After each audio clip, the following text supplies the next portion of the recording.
Muy buenos días, ¿cómo estamos? Hoy estamos un poco solos, ¿no? Pues seamos bienvenidos todos los que estamos aquí a la casa del Señor, como se le puede llamar. ¿Por qué nos ponemos en pie? Vamos a ponernos en pie para comenzar el día de hoy. Vamos a orar, vamos a poner esta reunión en las manos del Señor. Y yo solamente quisiera leer un par de versículos. Dice: cantad a Jehová cántico nuevo, porque ha hecho maravillas. Su diestra lo ha salvado, y su santo brazo Jehová ha hecho notoria su salvación a vista de las naciones, ha descubierto su justicia. Y el verso 3 del capítulo 98 dice: se ha acordado de su misericordia y de su verdad para con la casa de Israel. Todos los términos de la tierra han visto la salvación de nuestro Dios. Nosotros de una manera constante vemos la salvación de nuestro Dios, y en respuesta a ello alabamos al Señor. Glorificamos a Dios no por lo que nos da, sino por lo que Él es. Le alabamos y le exaltamos no por cómo estemos, cuál sea nuestra condición, si tenemos dolencia o no lo tenemos. Le alabamos por quién es Él, porque hemos visto su salvación, porque su misericordia y su gracia está sobre nosotros constantemente. No podemos olvidar una actitud de gratitud de nuestros corazones de una manera constante, porque la misericordia del Señor se renueva todos los días sobre nosotros. Así es que hoy vamos a exaltarle, a glorificarle. Vamos a orar. Señor, te damos gracias por tu misericordia sobre nosotros. Te damos gracias porque de día en día, Señor, tu salvación sobre nosotros es. Te damos gracias y rogamos que el día de hoy podamos presentarnos delante de ti con un corazón lleno de gratitud. Señor, perdónanos, porque muchas veces como seres humanos nos volvemos demandantes de ti, como si nosotros mereciésemos las cosas. Pero cuando nos acercamos a ti, vemos nuestra carnalidad, vemos el resultado, Señor, que tenemos a consecuencia de nuestros pecados. Nos postramos delante de ti y reconocemos la necesidad que tenemos de que tú hagas algo en nosotros. Y entonces, por esa gracia que has tenido sobre nosotros, te alabamos y te exaltamos. Señor, nos ponemos en tus manos cada uno de nuestros hermanos, ponemos cada una de las alabanzas que vamos a cantar delante de ti, ponemos la palabra delante de ti, Señor, para que hables a nuestros corazones. Rogamos, Señor, que tú abras nuestro corazón y nuestro entendimiento para que la palabra el día de hoy produzca fruto en nuestras vidas. No solamente para que seamos oidores de la palabra, sino hacedores de la palabra. Y como escuchábamos este jueves, tampoco solamente hacedores de la palabra, sino con una buena actitud al obedecer tu palabra, no como Jonás. Señor, te lo rogamos en el nombre de Cristo Jesús. Amén. Vamos a cantar una alabanza y después vamos a escuchar la palabra. Dios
empezando mi reunión en tu nombre para disfrutar de tu presencia en esta mañana, sabiendo que nos sentimos perdonados, sabiendo que estamos aquí por la fe en Cristo Jesús, tu amado.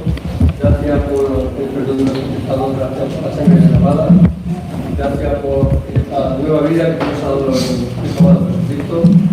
Gracias por este momento de libertad que tenemos de acercarnos a tu voluntad. Queremos alabarte en este momento preciso, queremos salir a escuchar tu palabra. Que tú le ayudes al hermano, Padre Santo, que sea un canal tan largo para que entendamos tu palabra y que sirva para nuestra santificación. Alabado sea el santo nombre, lo estamos todos en manos, Padre Santo, en el nombre de Jesús. Amén.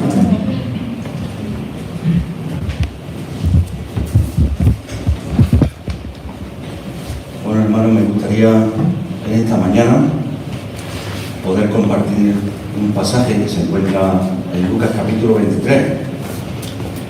Yo sé que en alguna otra ocasión, no hace mucho, se ha podido compartir acerca de las 7 palabras. Y dentro de esas mensajes de las 7 palabras se encuentran los versículos que vamos a leer hoy en Lucas capítulo 23.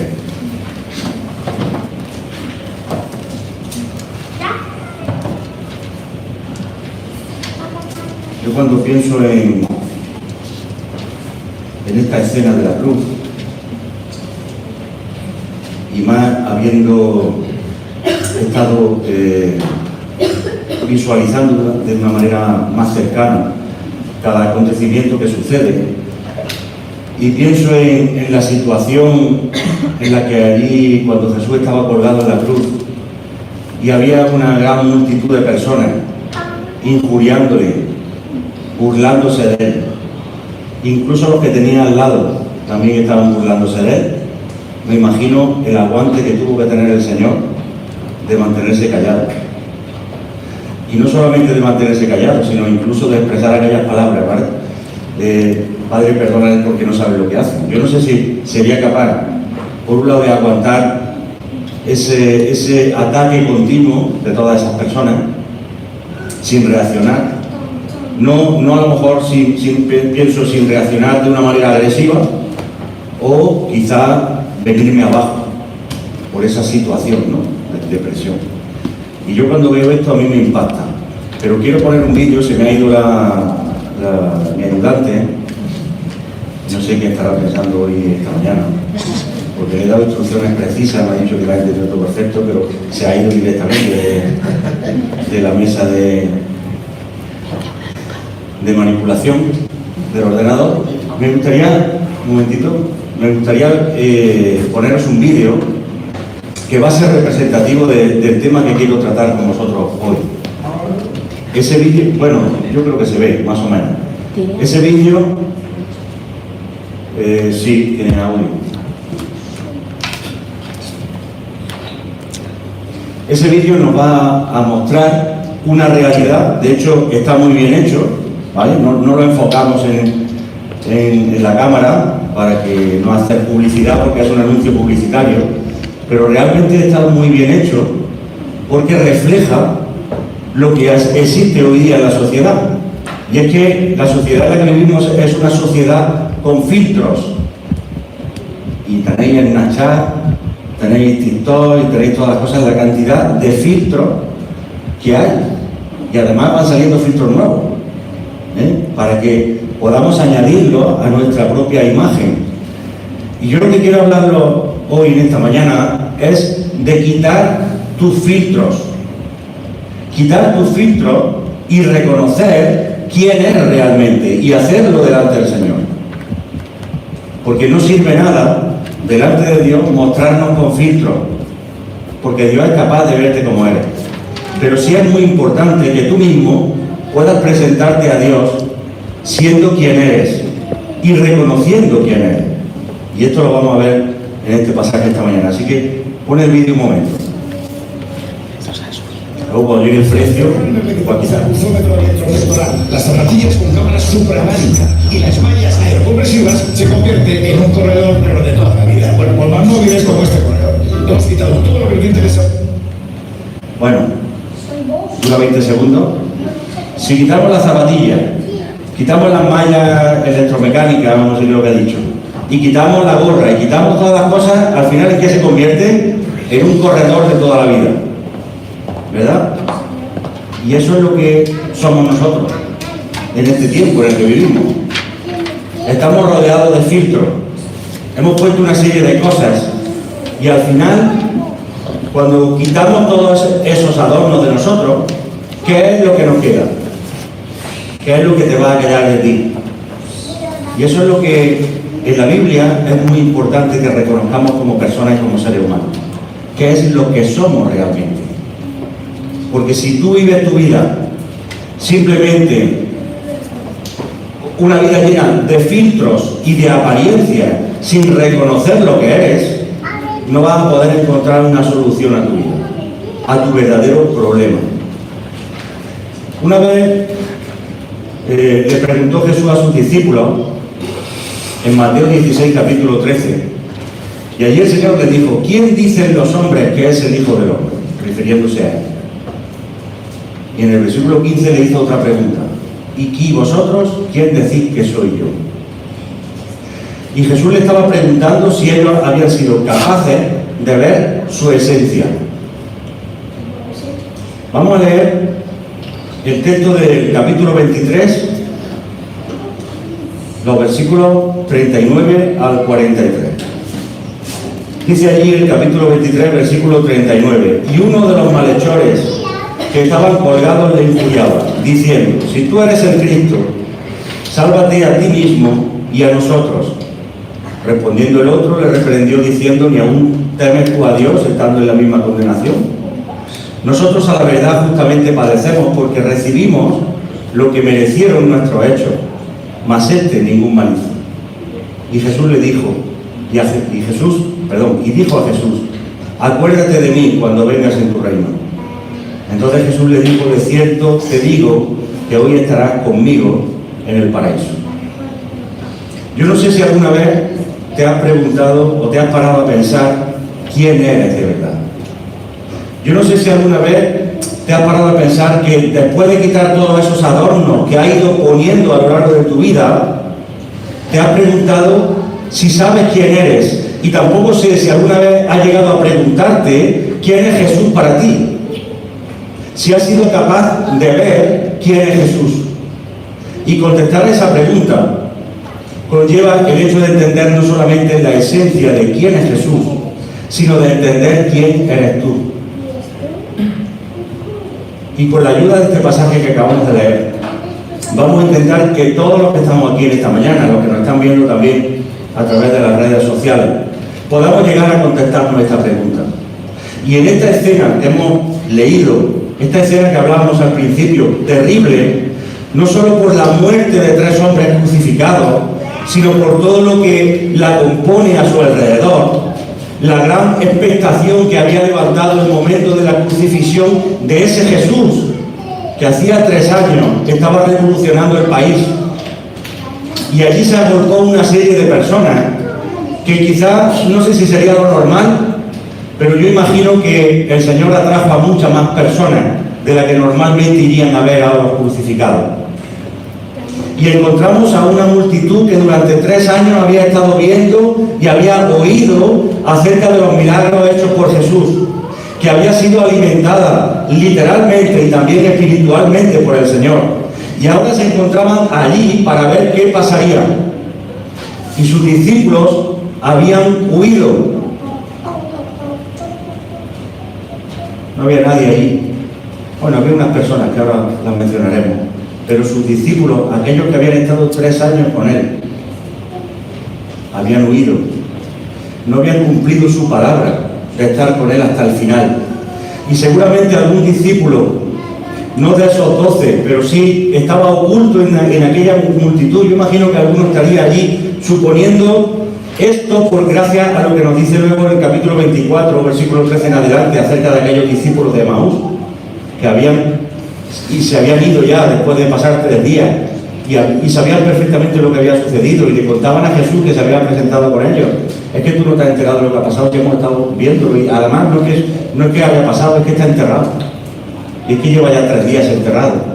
Y tú eres de aquí de Jerusalén, no te has enterado de lo que ha pasado. Ha sido un acontecimiento grande, todo el mundo ha estado allí, y seguramente estos discípulos y otros estarían allí en aquella multitud callados, escuchando cómo injuriaban al Señor, viendo cómo le estaban crucificando a ese que ellos estaban admirados por su doctrina y que estaban expectantes por lo que él había hecho y que habían reconocido que era el Hijo de Dios. Pero aquellos de Emaús nos reflejan, los que iban en el camino de Emaús, que estaban decepcionados porque parecía que todo había sido terminado.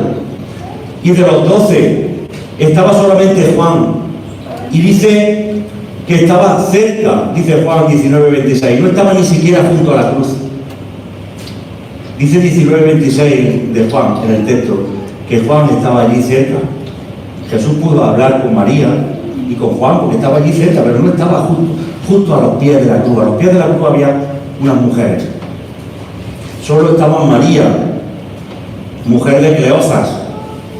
Uno de los discípulos de Emaús se llamaba Cleofas, no sé si sería su mujer o no, quizá no. Estaba también María Magdalena, junto a la cruz. Estaba su madre terrenal, María, allí estaba junto a la cruz. Y a mí me sorprendía porque nunca me había dado cuenta de un detalle que nos dice en Juan 19:25, que estaba su tía, la tía de la hermana de María, también estaba allí, junto a la cruz.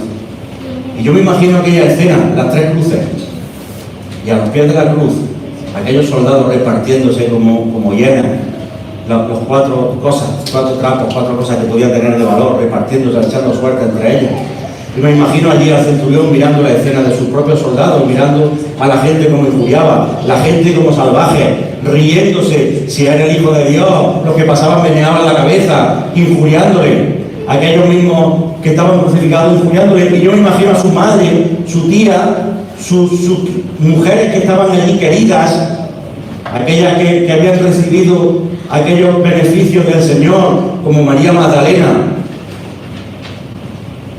junto a la cruz, calladas, viendo toda aquella escena. Allí cerca también estaban los miembros del Sanedrín, el sumo sacerdote. Yo no sé si era costumbre de que el sumo sacerdote fuera a ver la muerte de tres crucificados, pero allí estaba el sumo sacerdote para cerciorarse que mataban a Jesús. Y estaban los miembros del Sanedrín. Y aquella escena era todo un circo. Era un auténtico circo. Nos cuenta Marcos en el capítulo 15, versículos 29 al 32, que todos los que estaban allí le estaban injuriando. Los que pasaban por allí, los escribas, los principales sacerdotes, los soldados, los que estaban allí crucificados, como vemos en Lucas, hemos leído en Lucas capítulo 23, 35, los gobernantes, el pueblo. Allí no quedaba nadie, salvo algunos discípulos callados entre la multitud, salvo Juan callado allí entre la multitud, salvo aquellas mujeres quizás llorando de tristeza, pero el resto estaban mofándose, riéndose, injuriando por la caída de aquel que se había llamado, se había hecho igual a Dios. Pero antes también se había burlado a Herodes, y se habían burlado sus soldados, nos lo dice Lucas 23:11. Aquello era una sola voz de injuria, mofándose de aquel crucificado. Y sus íntimos, aquellos que amaban al Señor, aquellos que habían estado viviendo y durmiendo junto al Señor durante 3 años, estaban en medio de todo aquello. Y me recuerda lo que la Iglesia está viviendo hoy en este mundo, a lo que los creyentes tenemos que aguantar. Y nadie en aquella escena ponía algo de sensatez. Todo eran risas, burlas, hasta un momento en el cual uno de los malhechores se ve a sí mismo. Y cuando este malhechor se ve a sí mismo, a quien él es realmente, sin risa, sin adorno, entonces pone sensatez en todo ese círculo. Allí era una escena de mofa, de burla, de injuria, y un malhechor que no era de los amados del Señor se da cuenta de quién es Él y pone sensatez. Y hoy no vamos a fijarnos en todos aquellos que aman a Jesús o en aquellos que le odian. No vamos a comentar tampoco cómo sus discípulos le fallaron a las promesas del Señor, eso podíamos hablarlo en otra ocasión. Vamos a fijarnos en dos hombres que estaban clavados en cruces a cada lado de Jesús, y Jesús en una cruz en medio de ellos, como dice Juan 19:18. Y parece que ese versículo de Juan está fuera de toda normativa literaria, porque está hablando de que allí le crucificaron y con él a otros dos, uno a cada lado, y dice Juan, y Jesús en medio. Es el único que especifica eso. Sobra, Juan, ese Jesús en medio, porque ya has dicho que uno estaba a cada lado. No, pero es importante. Es importante que entendamos, quiere recalcar el apóstol Juan, que Jesús estaba en medio, porque Jesús siempre está en medio. Está en medio de este mundo, está en medio de las decisiones de las personas, está en medio del circo, está en medio de la locura y de la sensatez, está en medio de la necedad y de la sabiduría. Y vemos también cómo uno de ellos pone sensatez en medio de tanta locura. Y estos dos hombres, a cada lado de Jesús, están condenados a muerte por crucifixión, y ambos morirían antes del atardecer, no iban a llegar a ver el atardecer. Yo no sé si somos capaces de ponernos en situación. Vieron amanecer, pero no iban a ver atardecer. Yo no sé si ellos lo sabían o no, o lo sospechaban, porque al día siguiente era fiesta, pero no veían atardecer. Y en lo que sucede con estos dos hombres encontramos la respuesta a la pregunta, ya que van a mostrar quién es Jesús para ellos y cómo se consideran ellos. Y su respuesta, la respuesta que vamos a encontrar en la situación de estos dos hombres, nos va a llevar a encontrar nuestra propia respuesta, ya que aquí se encuentra representada toda la humanidad. En solamente dos hombres está representada toda la humanidad.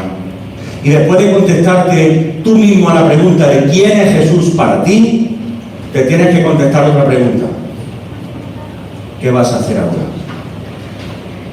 Una vez que seas capaz de contestar quién es Jesús para ti, ¿qué es lo que vas a hacer?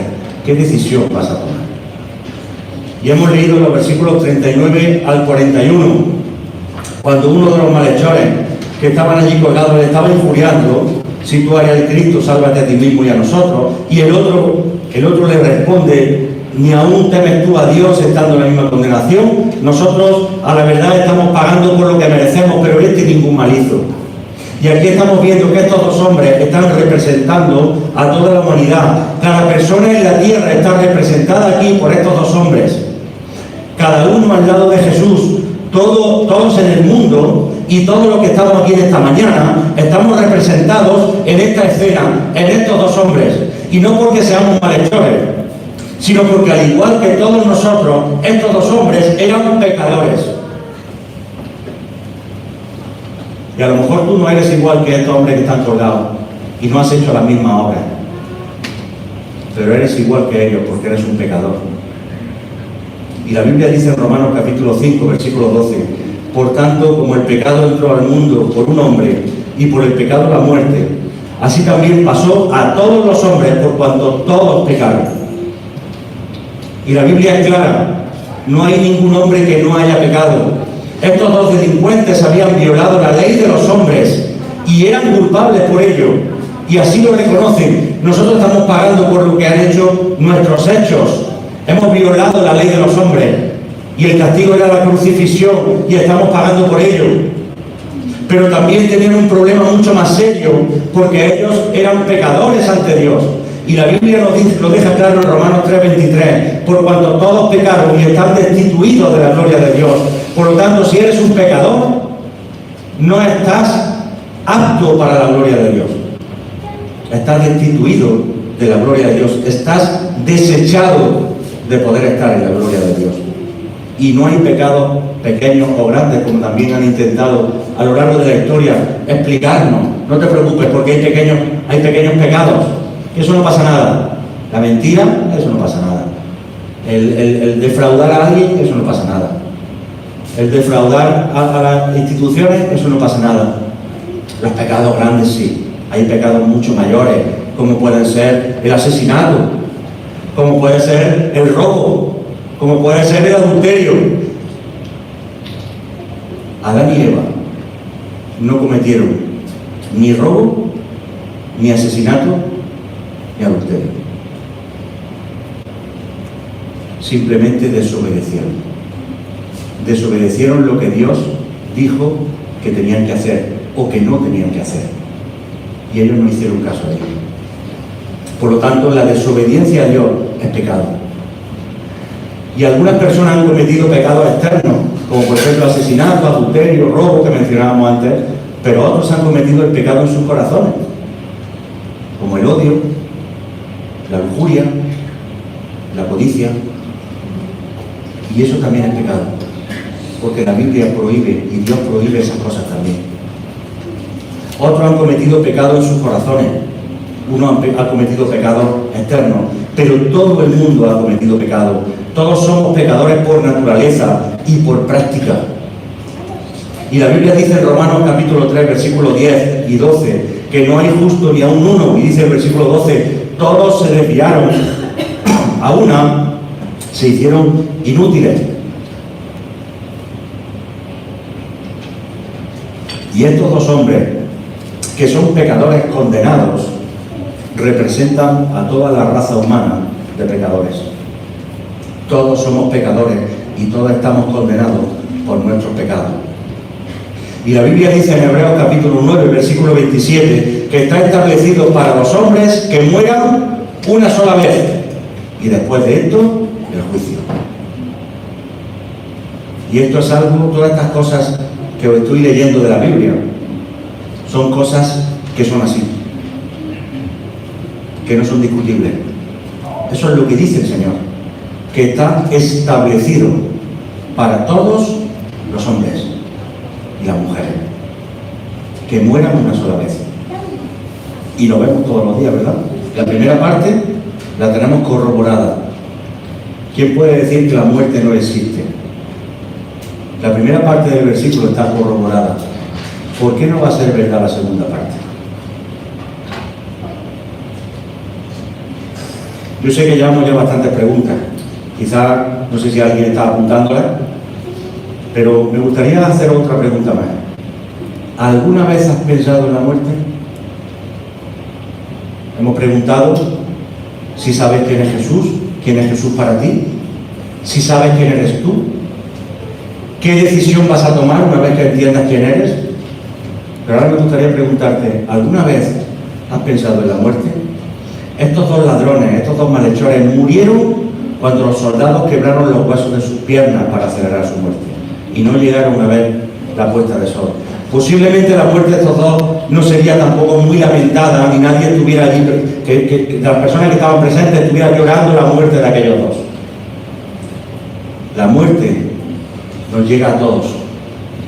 Puede ser que tú tengas muchos seres queridos, pero la muerte nos va a llegar a todos. Puede ser que tú tengas mucha gente a tu alrededor y estos dos ladrones se merecieran morir, no lo sé. Pero la muerte les llegó a ellos y la muerte nos llegará a todos, porque es el final mismo de todos los seres humanos. Los pecadores muriendo y yendo a encontrarse con Dios. Ese es el final de la vida. Y cuando decimos que estos dos hombres son como toda la humanidad, es porque todos vamos a morir. Y la muerte es igual para todos, por lo tanto tenemos que todos somos pecadores, que todos vamos a morir y todos vamos a presentarnos delante del Juez Supremo, delante del Señor. Y eso nos iguala. Esas tres cosas nos igualan a aquellos dos malhechores. No son sus actos, son lo que somos y lo que va a suceder. ¿Y qué has pensado hacer? En el versículo 40 dice que una vez que uno de los malhechores le injuria, le dice una pregunta que era, pues eso, una injuria porque era insultante: si eres el Cristo, si realmente tú eres lo que dices ser, pues venga, demuéstralo. Estaba rebajando lo que el Señor era a una posición humana, pero delante de aquel media duda, media injuria, medio insulto, en medio de aquellas risas y en medio de aquellos desprecios hacia ese crucificado, uno de los malhechores dice que le dijo: ¿ni aún temes tú a Dios estando en la misma condenación? Llevaban un rato, no sé el tiempo que había pasado en la cruz, un rato escuchando, riéndose, y ya llegó un momento en que uno de los dos malhechores puso un punto de sensatez, tuvo un momento de lucidez, se dio cuenta de algo, se dio cuenta de que eran pecadores. ¿No temes tú a Dios? Él no dijo: ¿es que no temes a que pueda desclavarse y pegarte un guantazo por reírte de él? No temes tú a Dios estando en la misma condenación. ¿Sabéis lo que dice Proverbios capítulo 1 versículo 7? Que el principio de la sabiduría es el temor del Señor. Ese es el principio de la sabiduría, el temor de Jehová. Es decir, cuando una persona tiene un momento de sensatez, sabiendo quién es y hacia dónde va y quién es Dios, entonces dice la Biblia: ahí hay sabiduría. Ahí empieza la sabiduría, ya no es la necedad humana.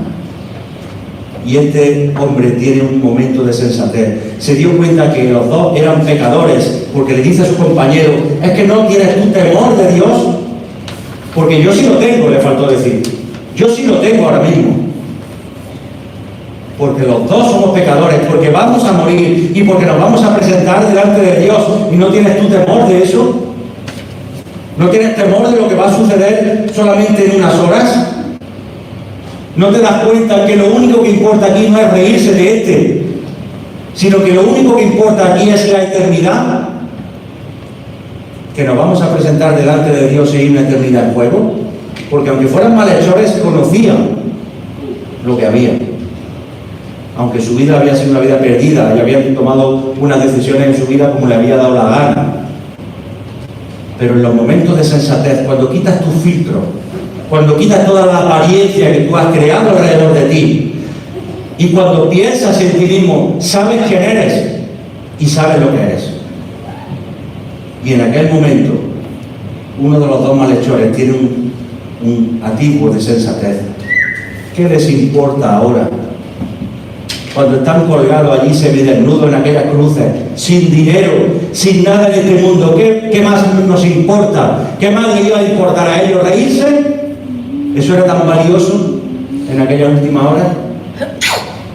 Lo único importante para ese malhechor es que en poco tiempo, solamente en unas pocas horas, van a encontrarse con Dios, y solamente la eternidad le estaba importando ahora. 5 minutos después de tu muerte, 5 minutos después de mi muerte, ya no importa si yo fui un hombre rico o un mendigo. No importará si conducías un coche de alta gama o tenías que viajar en autobús. No importará si tenías una casa lujosa o vivías tapado por cartones debajo de un puente. No importará si tenías carrera universitaria o si solamente terminaste el instituto. No importará si fuiste guapo o feo, si tenías pelo o no. Yo no voy a poner pelo, ya os lo digo. Aunque lo he pensado, pero no me merece la pena. 5 minutos después de mi muerte, no importará si tenía pelo o no. No importará lo que he sido, no importará lo que fuiste. Cuando la muerte viene a ti, como le llegó a estos dos hombres, nada más importa, sino solo la eternidad. Mi querido amigo, ninguno vamos a escapar de la muerte. Y deberías preocuparte por tu eternidad. ¿Y qué necesidad es estar tan preocupados por las cosas de este mundo, por todos los filtros que estamos poniendo alrededor de nuestra vida y perder la oportunidad de solucionar tu destino eterno? ¿Qué necesidad es esa? Porque Proverbios 1.7 dice que el principio de la sabiduría es empezar a tener el temor de Dios en tu vida, sabiendo lo que viene, como tuvo este hombre que estaba allí colgado. Y el versículo 41 nos muestra el primer paso para solucionar ese problema. Si quieres solucionar tu eternidad, el primer paso es reconocer quién eres, sin filtros. Dios te conoce por quién eres, no por lo que aparentas. Y Jesús se encontraba en aquella cruz muriendo por tus pecados y por los míos, porque nos amó a pesar de ser quienes somos. El Señor te ha amado a pesar de ser quien eres. Y después de reconocer quién soy, después de reconocer quién eres, debes reconocer quién es Jesús. Y ya no ve tus filtros externos de burlas y risas. Ya no ve tus filtros externos de tu vida pasada, de tus fechorías. Ahora se trata de una realidad de vida, la realidad de la vida. Y uno de ellos tuvo convicción de su pecado y el otro no. Y vemos como uno de ellos le reprende diciendo: es que nosotros estamos aquí porque lo merecemos, pero este no. Este no ha hecho ningún mal. Y reconocer algo así de una persona sin haber convivido con ella 3 años es porque ha habido en su corazón un convencimiento de quién es esa persona. ¿Recordáis la pregunta del principio, verdad? ¿Quién dicen los hombres que soy yo?, le preguntó Jesús a los discípulos. ¿Y vosotros quién decís que soy? Y este malhechor, que llevaba unas horas conociendo a Jesús, se dio cuenta perfectamente de quién era. El otro ladrón siguió insultando a Jesús y horas después murió, perdiendo esa oportunidad de resolver su futuro eterno, su destino eterno. Pero este hombre se había hartado de su pecado. Ni aún temes tú a Dios, estando en la misma condenación. Es que nos vamos a condenar. Nos vamos a condenar, le dijo su compañero. Y estoy harto de mi pecado. Estoy harto de esto. Y esto nos va a llevar al siguiente momento importante de la cena, que es el versículo 42. En el versículo 42 encontramos como uno de los dos, un hombre confía en Jesús y el otro le va a rechazar. No quiere decir que le rechace públicamente, pero simplemente por la ausencia de lo que se dice el texto vemos que lo rechaza. Y ambos son igualmente culpables. No hay uno que sea mejor que otro, ambos están condenados, ambos mueren por sus pecados. Y no se nos dice que uno de ellos haya hecho cosas buenas. Ambos son pecadores, son condenados al infierno. Y la Biblia nos dice en Mateo 27:44 que estos dos ladrones también se burlaron de Cristo. No hubo una diferencia entre ellos. Uno no estaba de acuerdo con Jesús y el otro no.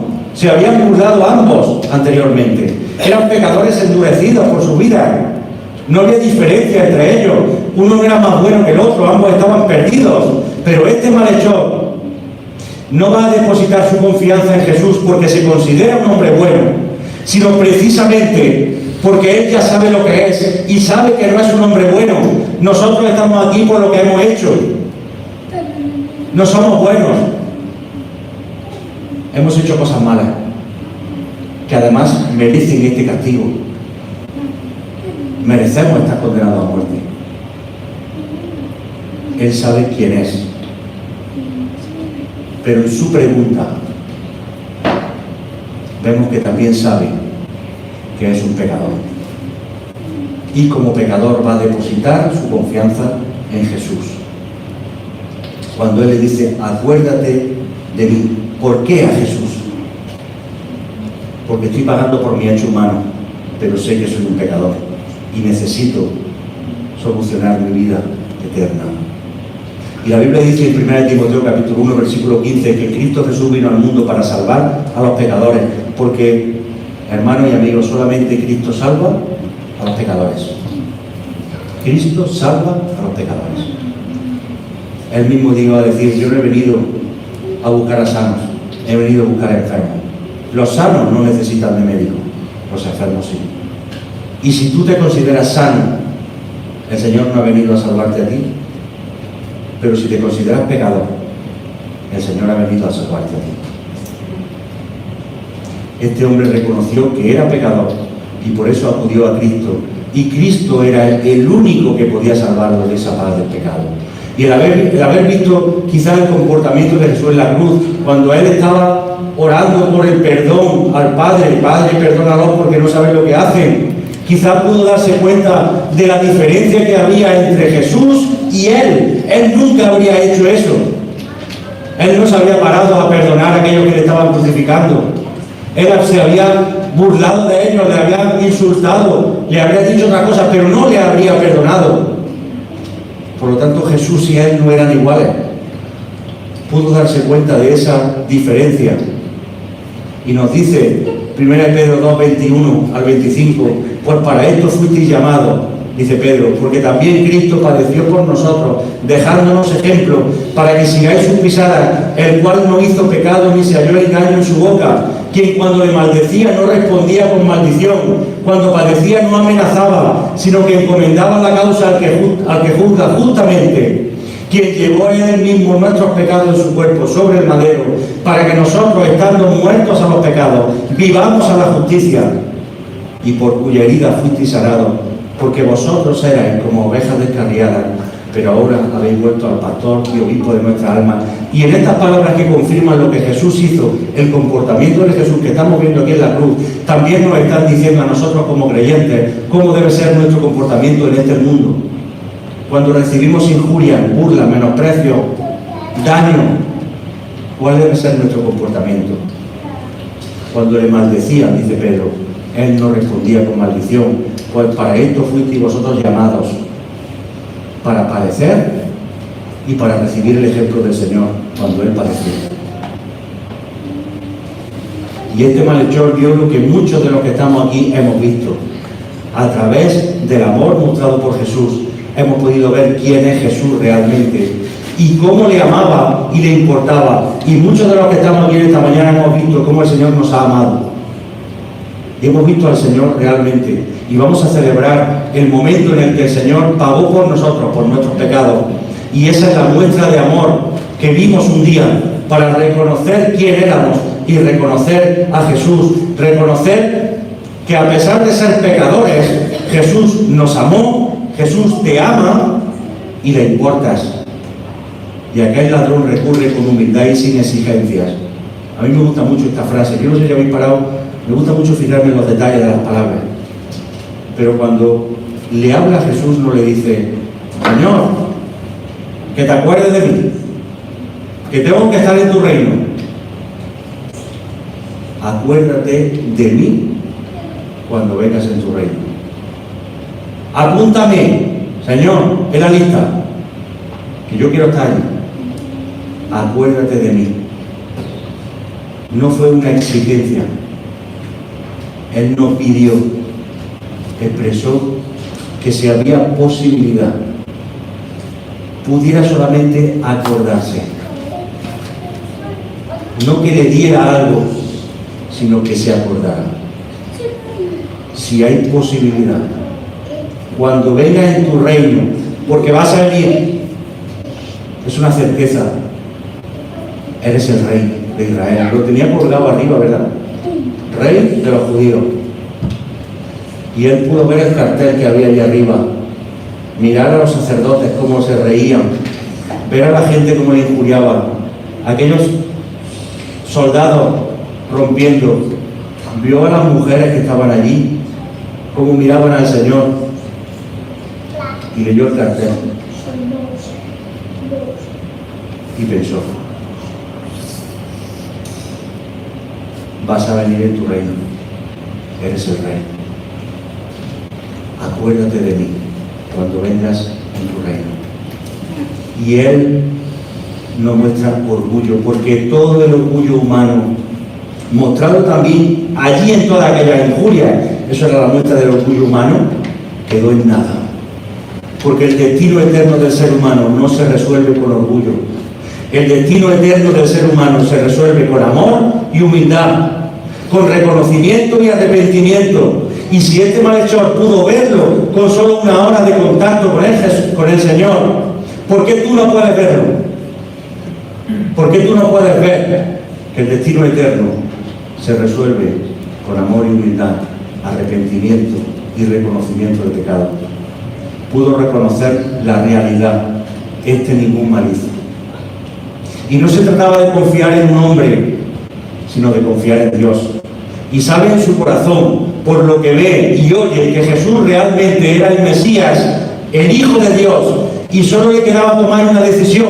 Y allí toda la gente que había allí estaba negando que Jesús era el Hijo de Dios, una gran multitud. Si eres el Hijo de Dios, desciende de la cruz y te salva, y todos creemos en ti.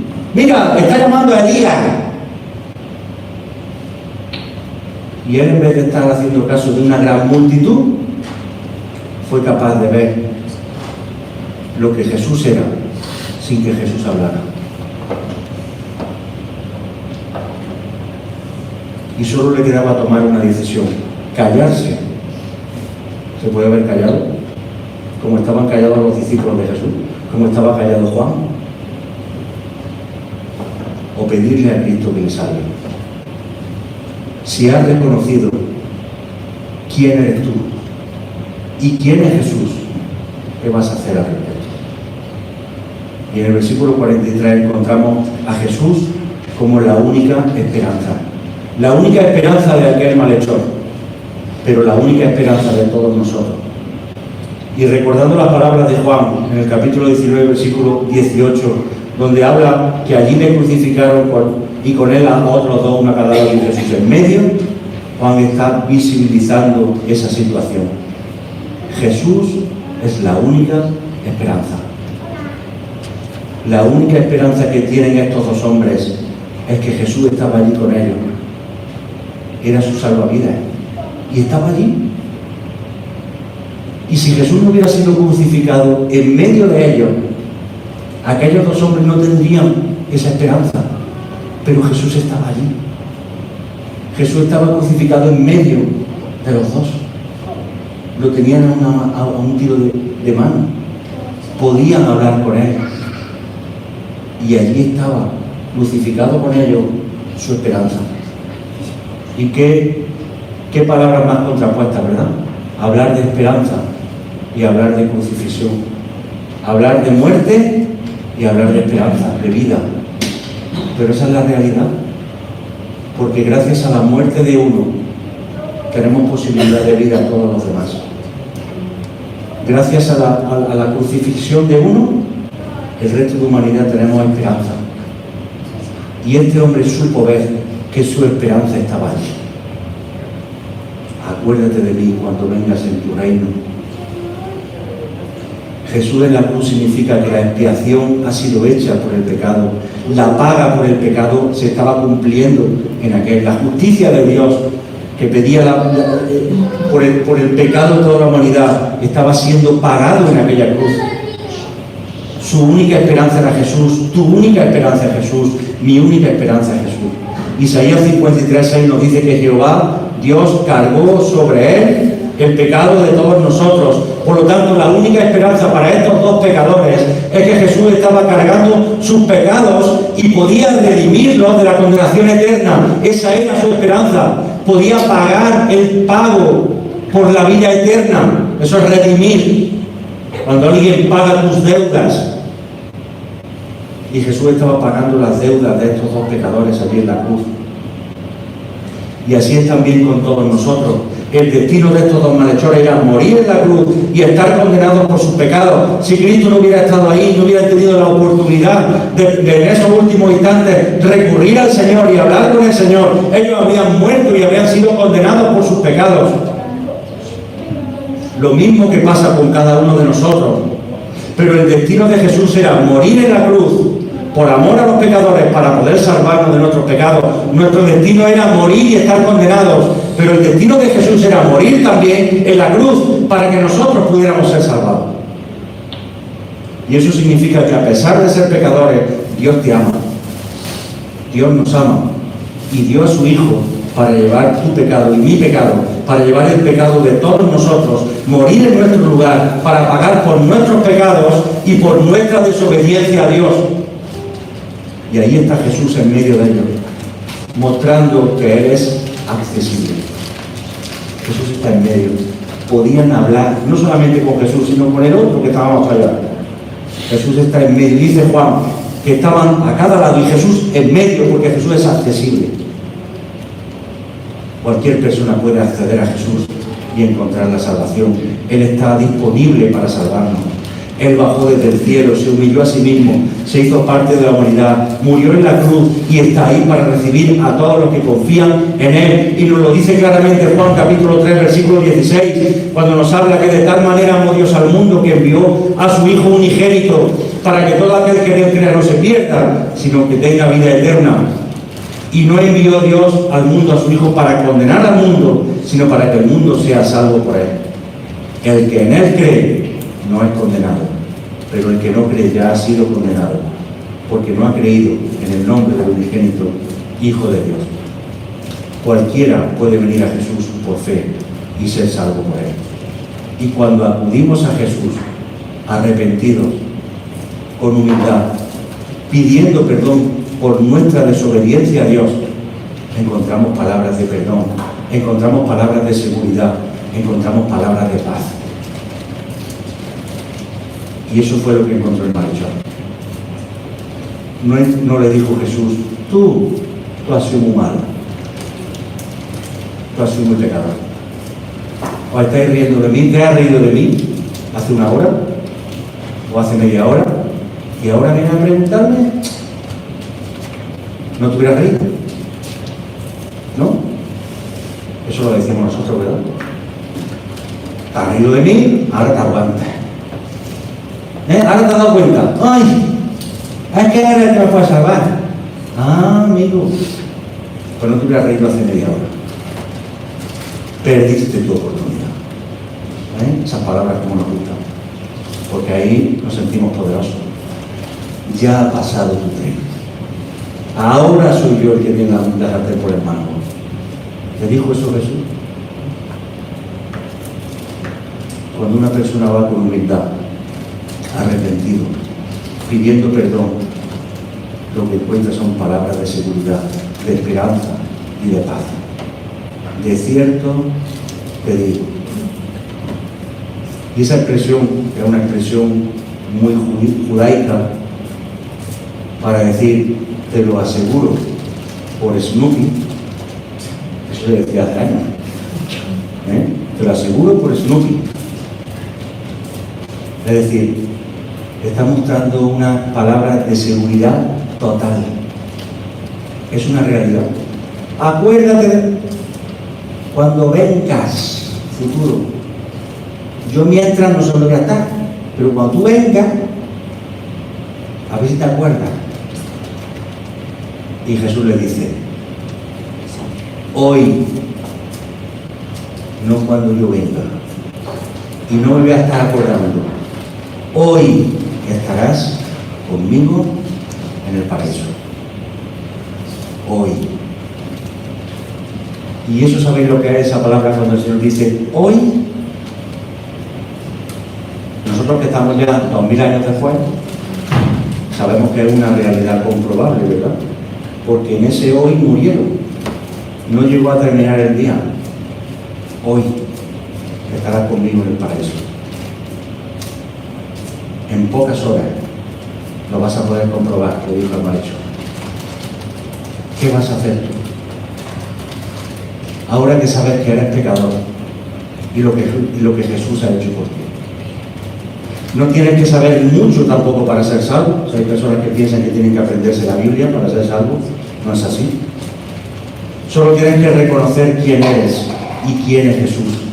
Y Cristo puede salvarte de la condenación eterna si reconoces que eres pecador. Te arrepientes de tus pecados y le pides que te perdone. Y eso es una expresión sencilla. Es una frase sencilla. No hay que hacer nada más. Ahora estás como ese malhechor ante una decisión importante que tiene que ver con tu futuro eterno. ¿Y qué vas a hacer al respecto? Yo no sé si hay alguna persona aquí o viéndonos por el YouTube que quiera pedirle perdón al Señor por sus pecados. Pero si hay alguna persona que ha reconocido que es pecador, que ha reconocido quién es el Señor y lo que el Señor puede hacer por ti, puedes pedirle que te salve y Él te va a salvar. Que el Señor bendiga su palabra.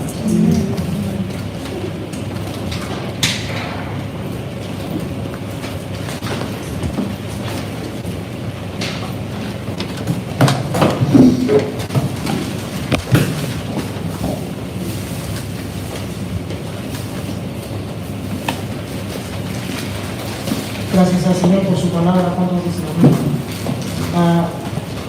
Vamos a cantar unas canciones y luego vamos a dar paso al tiempo libre.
pasado domingo, cuando José Mari de Ruz leía en la mesa del Señor capítulo 9 de Marcos, como lo viene haciendo habitualmente, pues los 30 versículos que citó, que leyó, hay dos temas, ¿vale?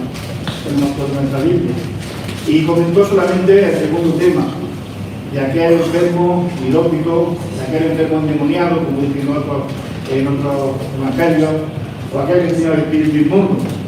Hizo un breve comentario sobre él, pero no hizo comentario alguno, lo que solo él lo dijo, voy a pasar porque voy a hacer el comentario del segundo tema, sobre la transfiguración de Jesús. Y yo quiero comentar el tema de la primera parte del capítulo 9 con vosotros en esta mañana. Primero lo vamos a leer en Marcos, capítulo 9, versículo 2.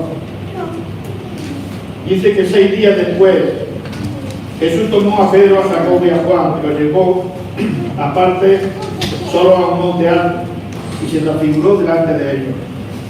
Y sus vestidos se volvieron resplandecientes, muy blancos como la nieve, tanto que ningún lavador en la tierra los puede hacer tan blancos. Y le apareció Elías con Moisés, y hablaban con Jesús. Entonces Pedro dijo a Jesús: Maestro, bueno es que para nosotros que estamos aquí, hagamos 3 enramadas, una para ti, otra para Moisés y otra para Elías. Porque no sabían lo que hablaban, pues estaban espantados.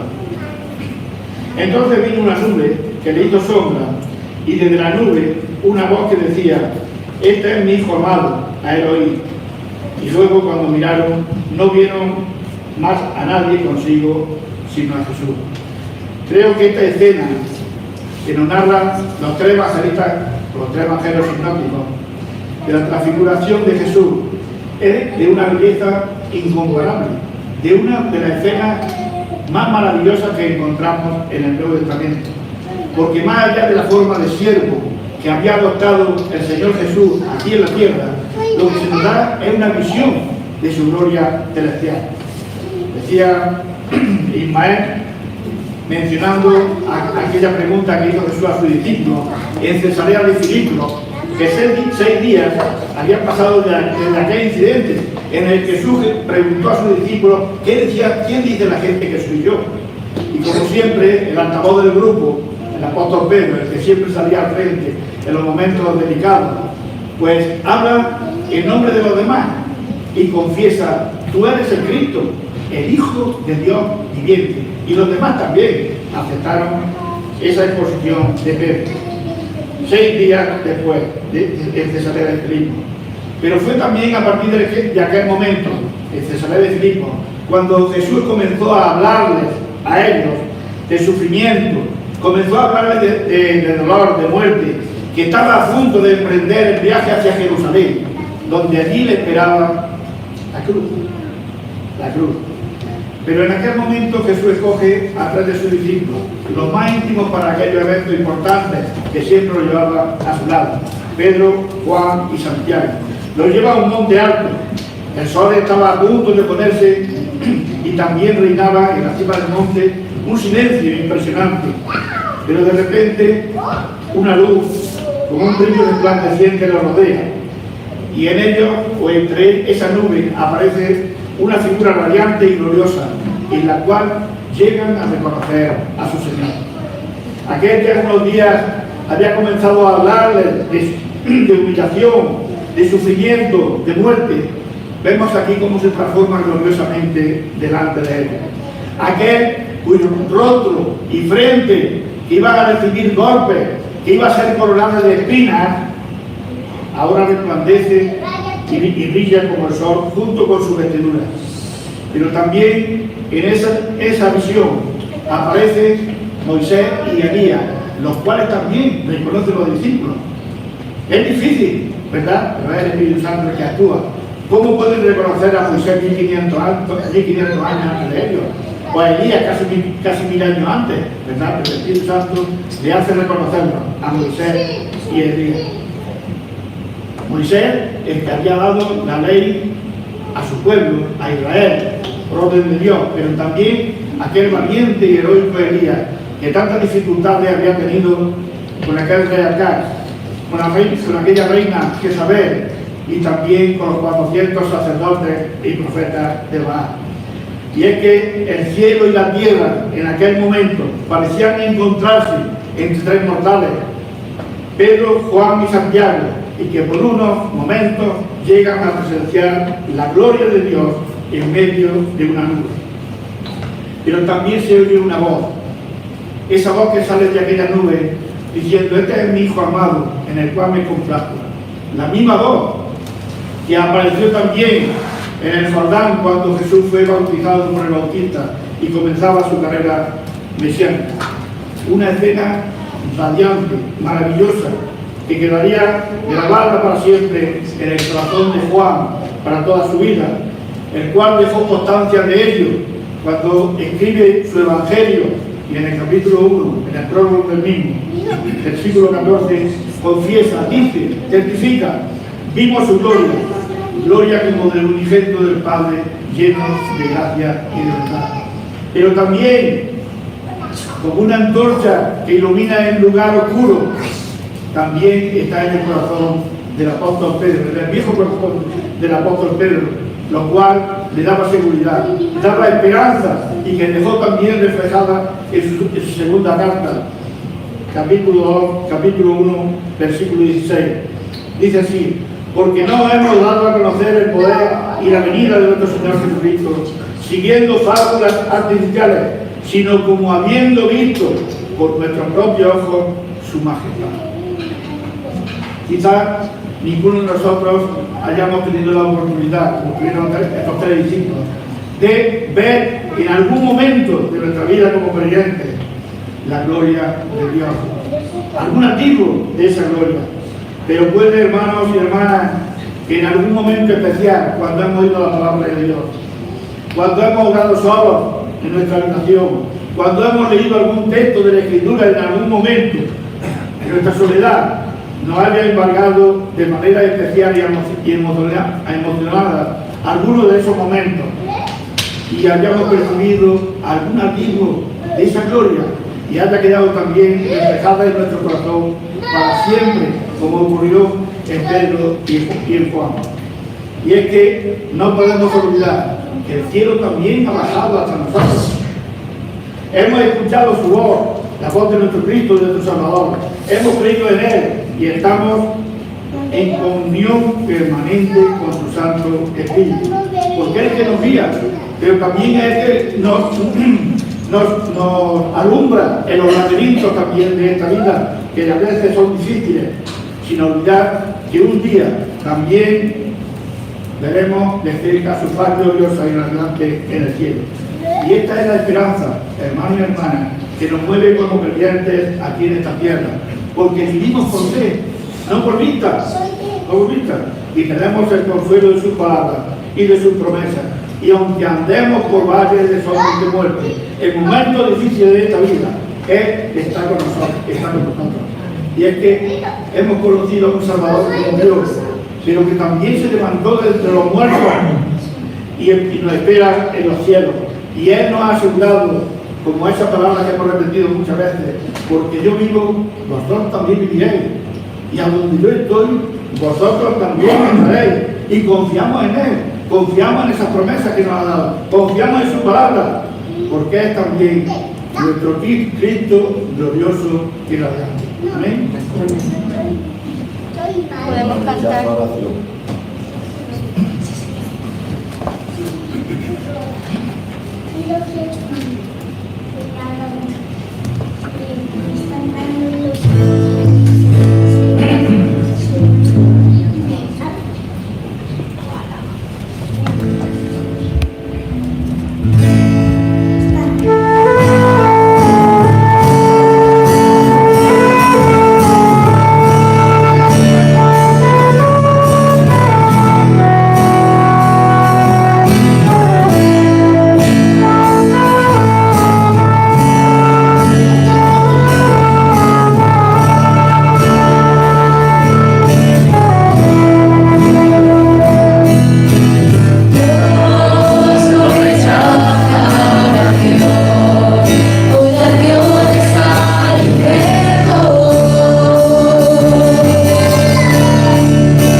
queremos alabarte y darte toda la gloria.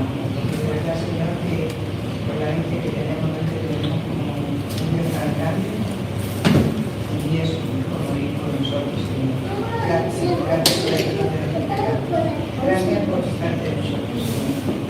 Ayúdanos a desarrollar adelante y darnos la sabiduría, la fortaleza, lo que cada uno necesitamos de esta vida, para seguir estando ahí, predicar tu palabra, Señor, predicar de ti, Señor, y eso es lo que tú quieres que seamos, Señor. Ayúdanos a estar en los santos, y a todas las personas, gracias por el perdón de nuestros pecados.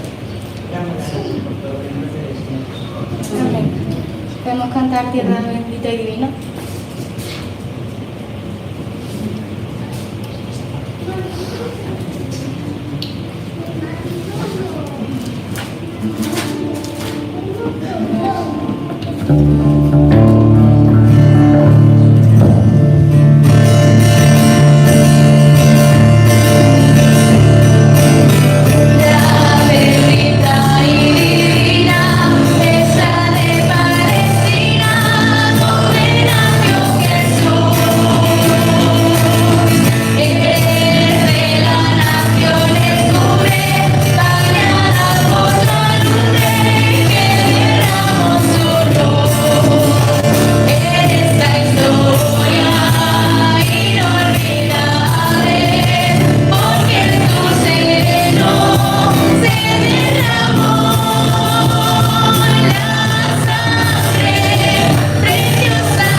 Una de las cosas de nuestra sociedad moderna, y que lo podemos ver a través de los dispositivos que se utilizan, los dispositivos móviles, que ya hasta los niños de 5 o 6 años tienen, es precisamente lo que hablaba Ismael, los filtros.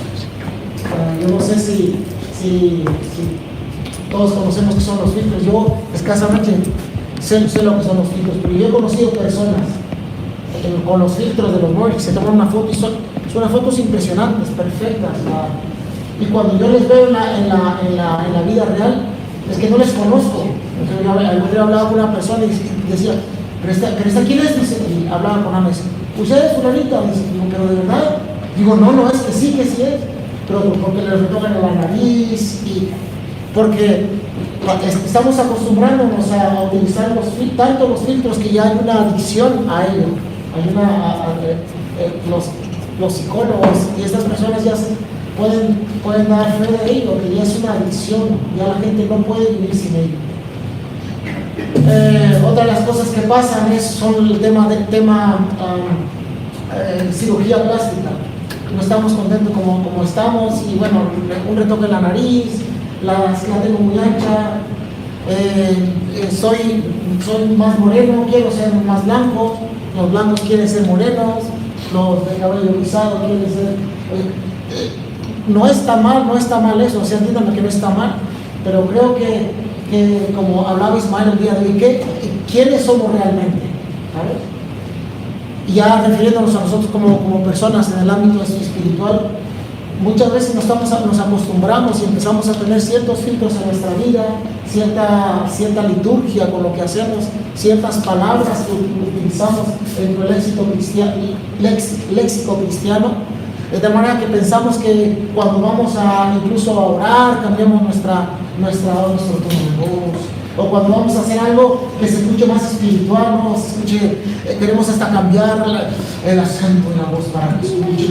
Yo lo diría, bromeando, decía, es que se escucha más espiritual decir las cosas, orar en inglés que en español. Digo, oh Señor, tú eres maravilloso. Digo, oh God, you are wonderful. O sea, se escucha como más.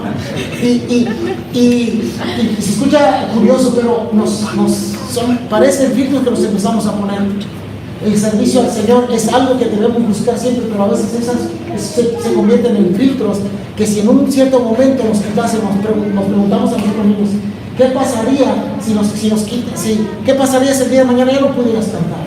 ¿Tú qué cantas? ¿Tú qué tocas? ¿Qué pasaría si el día de mañana no pudieras tocar? ¿Tú qué haces? ¿Tú qué predicas? ¿Qué pasaría si el día de mañana no pudieras predicar y se quedara la voz? ¿Quiénes seríamos? ¿Seguiríamos siendo los mismos que adoramos al Señor? Una de las cosas más difíciles que yo estoy afrontando en este tiempo es precisamente el sentir una debilidad. Y es como, no sé cómo explicarlo, pero es como si me dieran un tractor en un Seat 600, no sé. O sea, estoy todavía con la intención de ser esa persona hiperdinámica que siempre he sido y no poder hacerlo. O sea, eso es una de las cosas más difíciles, el no sentir la fortaleza y decir, ay, este día no me puedo levantar. Eso es de las cosas más difíciles, pero aún la fortaleza física que nos falta, que nos falla en ciertos momentos de nuestra vida, si Dios nos las quitara, ¿seguiríamos adorando al Señor? ¿Seguiríamos bendiciéndole, glorificándole y amándole con todo el corazón?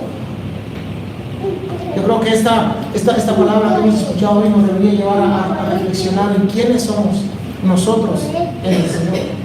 ¿Qué pasaría si no tuviéramos todas las cosas que Dios nos ha dado hasta el día de hoy?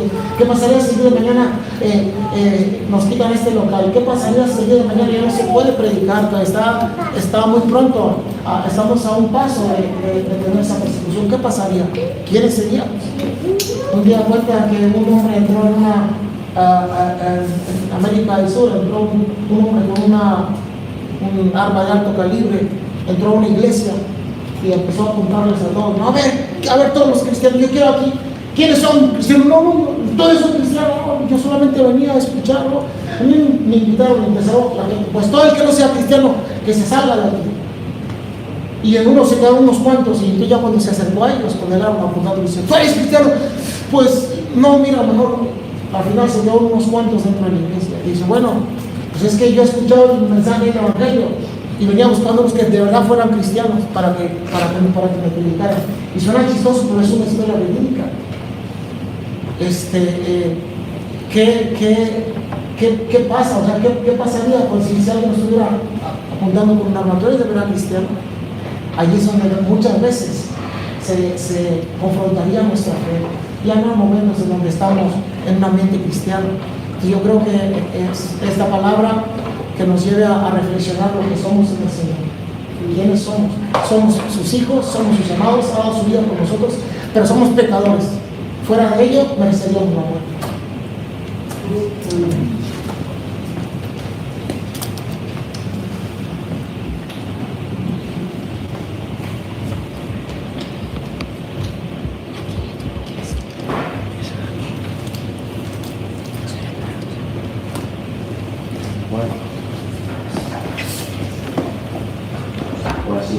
una participación, paso a tener la mesa con todos vosotros.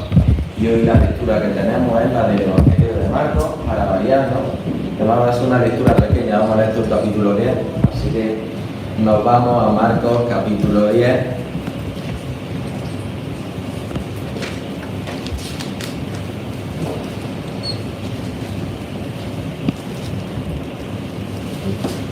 Levantándose de allí, Jesús se fue a la región de Judea y al otro lado del Jordán, y se reunieron de nuevo las multitudes junto a él, y una vez más, como acostumbraba, le enseñaba. Y se le acercaron algunos fariseos para ponerle a prueba. Le preguntaban si era lícito a un hombre divorciarse de su mujer, y respondiendo a él les dijo: ¿qué os mandó Moisés? Y ellos dijeron: Moisés permitió al hombre escribir cartas de divorcio y repudiarlas.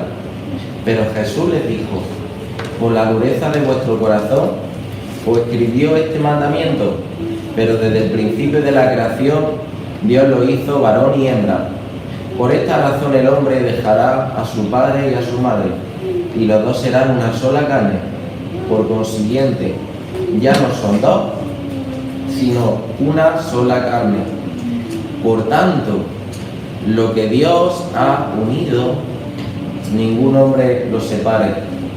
Y ya en la casa los discípulos volvieron a preguntarle sobre esto, y él les dijo: cualquiera que se divorcie de su mujer y se case con otra, comete adulterio contra ella. Y si ella se divorcia de su marido y se casa con otro, comete adulterio. Y le traían niños para que los tocaran, y los discípulos los reprendieron. Pero cuando Jesús vio esto, se indignó y le dijo: dejad que los niños vengan a mí, y no se lo impidáis, porque de los que son como estos es el reino de Dios. En verdad os digo, el que no reciba el reino de Dios como un niño, no entrará en él. Y tomándolo en sus brazos, los bendecía, poniendo las manos sobre ellos. Cuando salía para seguir su camino, vino uno corriendo, y arrodillándose delante de él le preguntó: Maestro bueno, ¿qué haré para heredar la vida eterna? Jesús le dijo: ¿por qué me llamas bueno? Nadie es bueno, sino uno solo, Dios. Tú sabes los mandamientos: no mates, no cometas adulterio, no hurtes, no des falso testimonio, no defraudes, honra a tu padre y a tu madre. Y él le dijo: Maestro, todo lo he guardado desde mi juventud. Jesús, mirándolo, lo amó y le dijo: una cosa te falta, ve y vende cuanto tienes y da a los pobres, y tendrás tesoro en el cielo, y ven y sígueme. Pero él, afligido por estas palabras, se fue triste, porque era dueño de muchos bienes. Jesús, mirando alrededor, dijo a sus discípulos: qué difícil será para los que tienen riquezas entrar en el reino de Dios. Y los discípulos se asombraron de sus palabras. Pero Jesús, respondiendo de nuevo, les dijo: Hijo, qué difícil es entrar en el reino de Dios.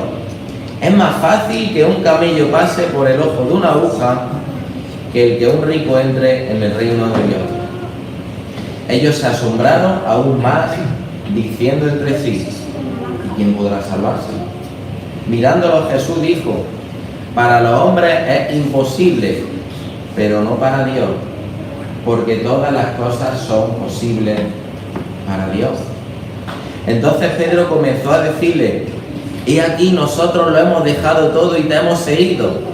Jesús le dijo: en verdad os digo, no hay nadie que haya dejado casa, o hermano, o hermana, o madre, o padre, o hijo, o tierra, por causa de mí y por causa del Evangelio, que no reciba 100 veces más ahora en este tiempo, casa, y hermanos, y hermanas, madre, e hijos, y tierra, junto con persecuciones, y en el siglo venidero la vida eterna.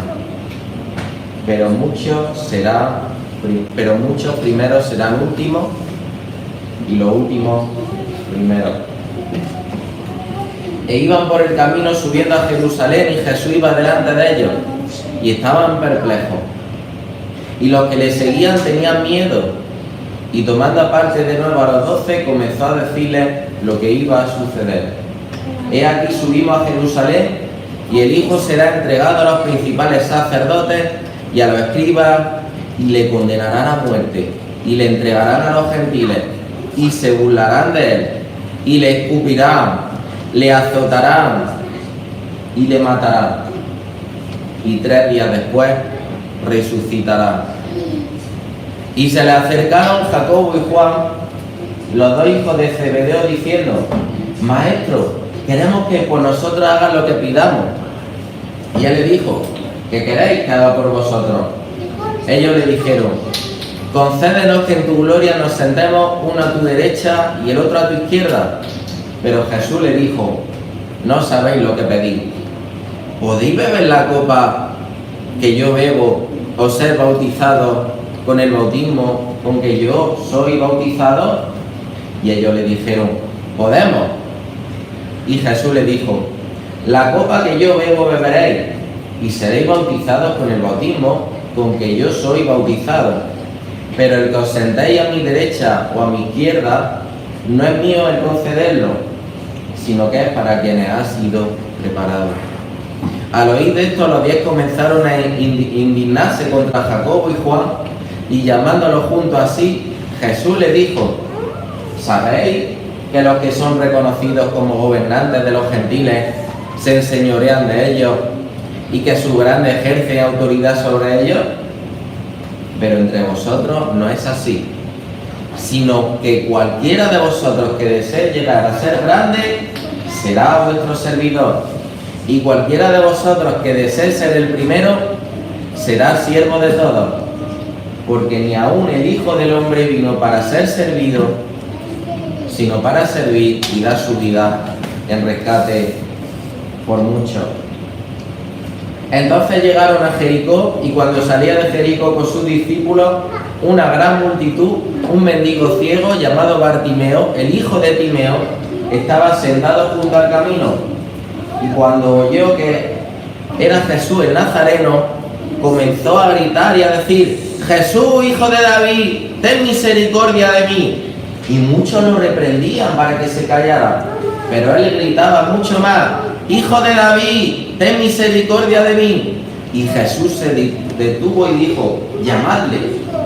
Y llamaron al ciego diciéndole: anímate, levántate, que te llama.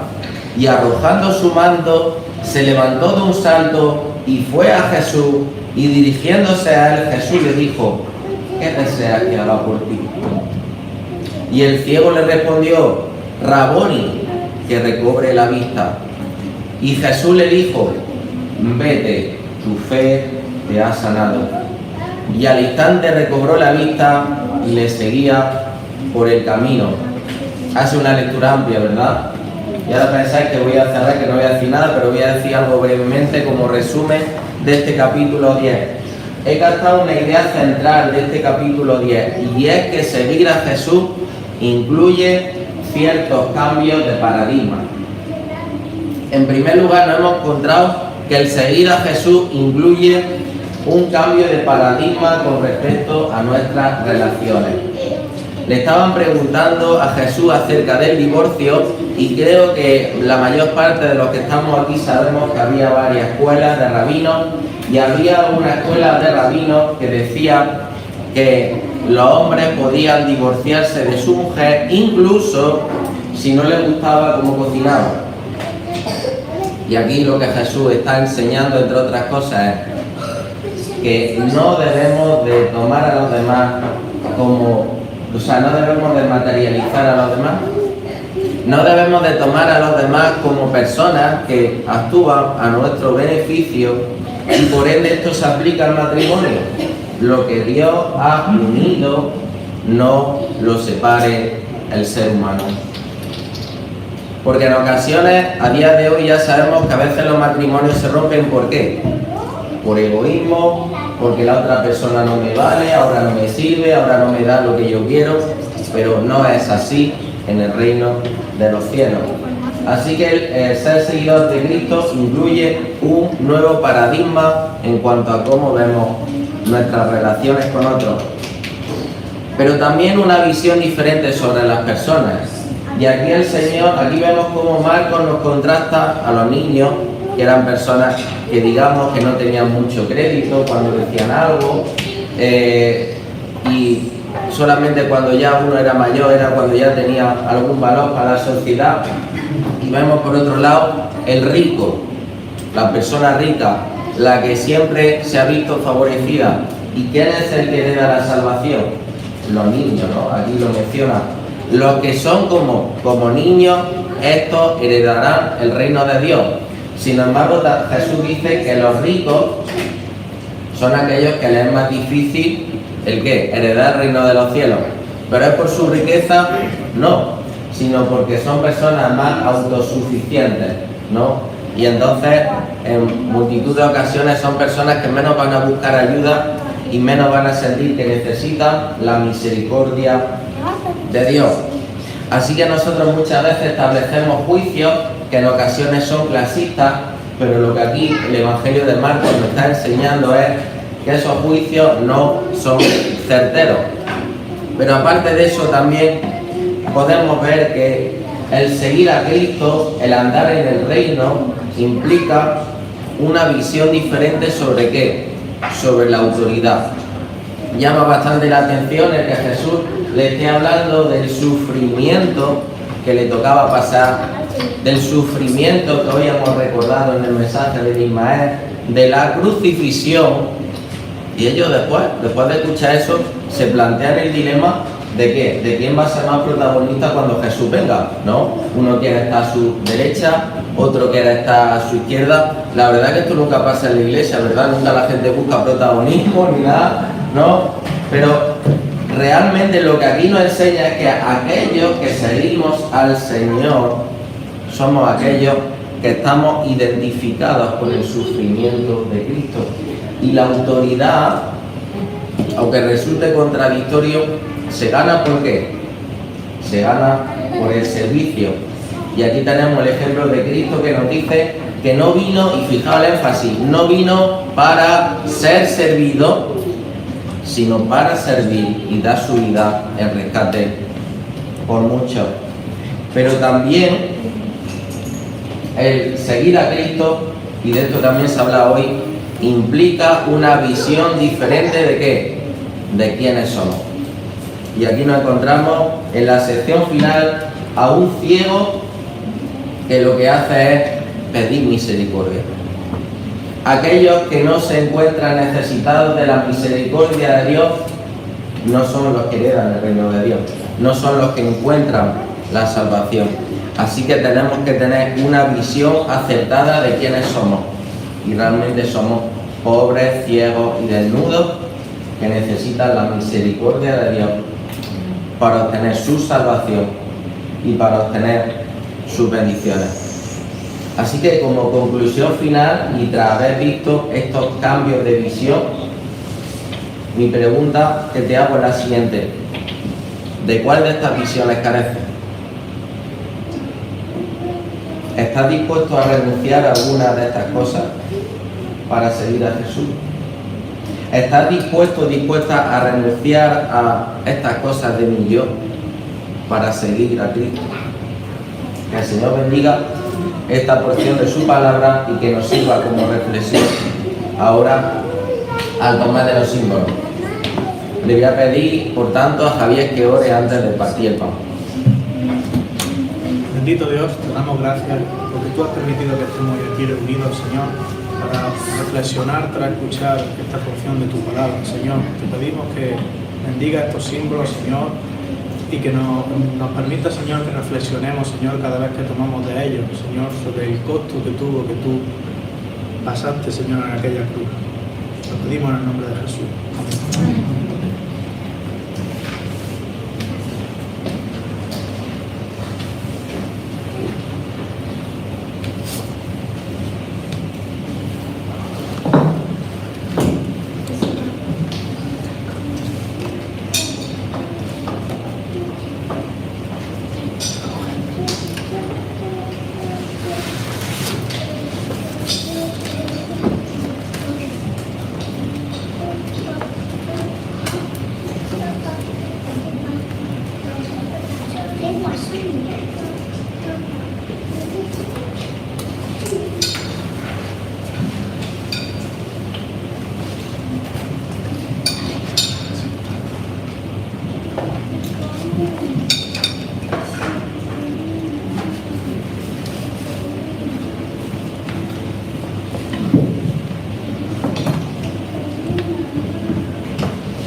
de pasar vino, le voy a pedir a Germán que ore.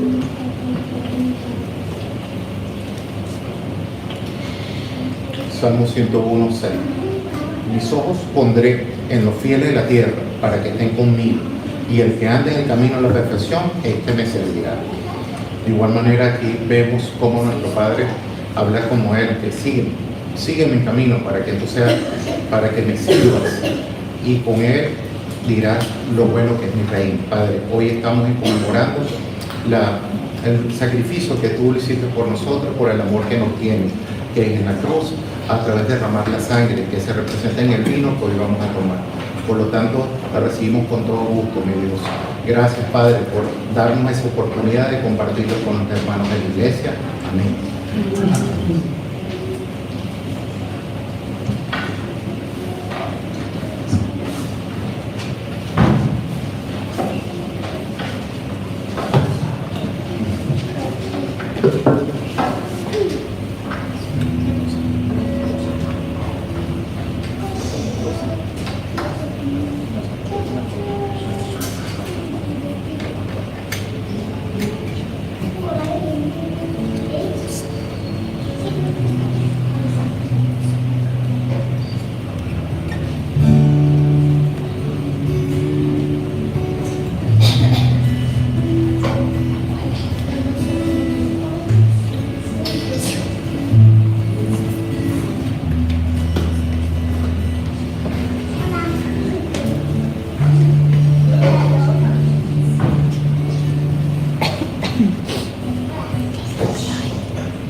Pedro, ¿puede orar antes de pasar la ofrenda?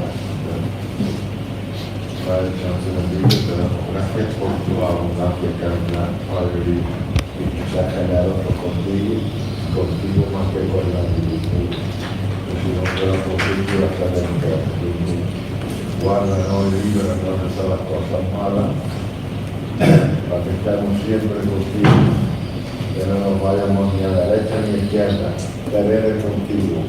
Cada vez estamos mejor contigo, en tu cosa y en tu verdad, porque este mundo es un mundo engañador, un misterio, pero tú nos dices toda la verdad, Dios mío, danos cada día más fe en ti para estar siempre contigo, Padre mío bendito, que tú eres el único que te lo merece, ya que te lo pido en el nombre bendito del Señor.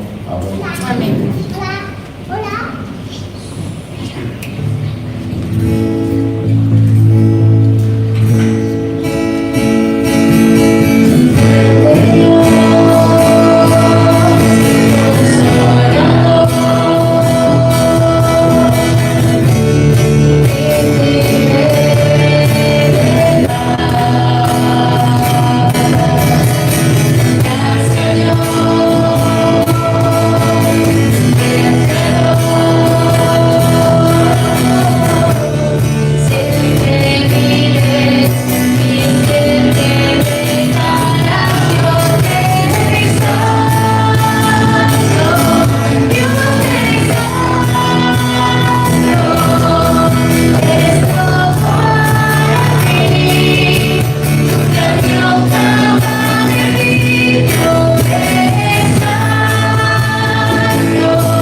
los anuncios finales, ya está. Aunque la verdad que no tengo mucho que anunciar, salvo que el próximo domingo a la misma hora, a las 11:30, tenemos culto y va a haber culto, no sé cuántas personas habrá, pero bueno, no importa eso tanto. De hecho, quien quiera pocas personas, que vengan a jugar más, que ya son más todavía, así que... Por lo demás, en el mes de agosto todavía no se ha decidido sobre lo que se va a hacer, porque algunos hermanos han preguntado si en el mes de agosto habrá alguna semana en la que no haya reunión, así que deciros que esto está por decidir y que ya se comunicará con tiempo. ¿De acuerdo? Y nada, ¿hay algo más que alguno quiera? El jueves tendrá reunión, ¿no? ¿Reunión normal el jueves? El jueves sí, reunión de oración. De hecho, Javier tiene el ministerio, ya lo digo por si lo queréis saber. Y así que... ¿Esta semana? ¿La mujer está en culto? ¿No? Nosotros nos vamos mañana a la Ah, pasado mañana. haremos un y deciros también que ustedes, porque mañana van a hablar de alimentos que nos van a dar un poquito de tiro, pero no es mucho. Entonces, a ver si se le mueve el corazón a Enrique y nos manda un poquito de material para poderlo darle en el cuarto. Vale, de acuerdo, lo pondremos en oración. Y ya tenemos más. Bueno, pues voy a pedir entonces a Manolo que nos despida con eso. Señor, gracias por este rato que hemos estado aquí en tu presencia. Agradeceremos, Señor, que a través de la fe podemos sentirte, Señor. Sentimos que tú estás aquí, en medio de nosotros, Padre Santo, y tenemos gozo en nuestro corazón. También hemos sentido tus palabras, que tú nos ayudes, Señor, a reflexionarlas, a asimilarlas para nuestro bien, por nuestra santificación. Queremos que tú aceptes en el nombre de Jesús las canciones que hemos hecho para tu gloria y honra. Y queremos, Señor, que salgamos satisfechos y que nos sirva de recursivo para durante la semana.